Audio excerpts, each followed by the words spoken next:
আসসালামু আলাইকুম রহমতুল্লাহি ওয়া বারাকাতুহু। আশা করি সবাই ভালো আছেন, সুস্থ আছেন। আজকে বাংলাদেশ সরকারের প্রতি আমাদের একটা বার্তা যে আপনারা আমাদেরকে নির্বাচনের আগে কি বলেছিলেন এবং আপনারা বর্তমানে কি করছেন।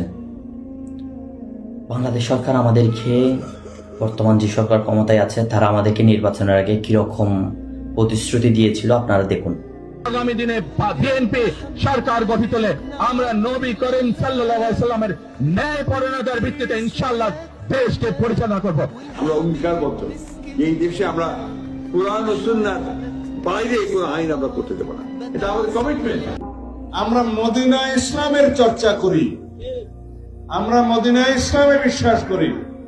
বর্তমানে আমরা যদি বলতে চাই, তারা আমাদেরকে এমন প্রতিশ্রুতি দিয়েছিল তারা কোরআন সুন্নাহর বাইরে কোনো আইন কানুন করবে না, তারা কোরআন সুন্নাহর বাইরে যাবে না, এবং তারা হচ্ছে যে নবী করিম সাল্লাল্লাহু আলাইহি ওয়াসাল্লাম আমাদেরকে যে আদর্শ দিয়ে গেছেন সেই আদর্শ অনুযায়ী তারা দেশ চালাবে। এবং অন্য একজন তো আমাদেরকে বলেছেন যে তারা মদিনার ইসলামে বিশ্বাসী এবং মদিনার আইন কানুন অনুযায়ী তারা এই রাষ্ট্র পরিচালনা করবেন।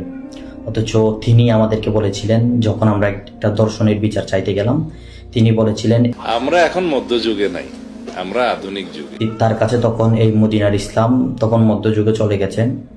এবং বাকি যারা আছেন, যারা আমাদেরকে বিভিন্ন ইসলামিক প্রতিশ্রুতি দিয়েছিলেন, আমি আপনাদের প্রতি দৃষ্টি আকর্ষণ করব এবং পুরো বাংলাদেশবাসীকে আমি বলবো, আপনারা এই প্রতিশ্রুতি বাস্তবায়নের উদ্দেশ্যে সরকারকে আহ্বান জানান। প্রয়োজন হলে আমরা এর দাবি নিয়ে আমরা আবারও মাঠে নামব। আপনারা আমাদেরকে যে প্রতিশ্রুতি দিয়েছিলেন নির্বাচনের আগে, সেই প্রতিশ্রুতি অবিলম্বে আপনাদেরকে কার্যকর করতে হবে। আসসালামু আলাইকুম।